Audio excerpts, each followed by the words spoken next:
Magandang araw mga idol. At nandito tayo mga idol sa MacArthur Highway. At napaka-traffic dito mga idol. Nandito na kami lahat sa bike lane dumadaan. Dito na kami pinadaan ng traffic enforcer dito. Puno hanggang kalsada. At ewan ko ba, Martis ngayon. Martis ngayon. Traffic dito, no? Di naman, minsan lang naman dito nagka-traffic wag Martis. Sa tagal kong dumadaan dito sa lugar na to, 17 years na ako dumadaan rito ito, mayroon dito sa circle. Kaya nagkaka-traffic dito ba kayo dahil sa circle ni Caloocan Circle.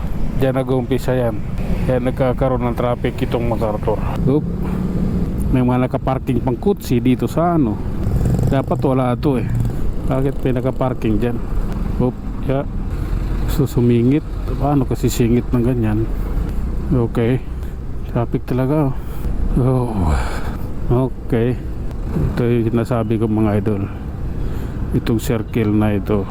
Pag ito nagkaroon ng problema dito, nagkaka-traffic ito at hindi naayos yung masasakyan dito, lahat ng karsadang nakakonect dito nagkakaroon ng problema. Tulad niyan yung MacArthur Highway, tapos itong galing sa Ngandaan, kasama yan mga idol, magkakaroon ng problema sa daan.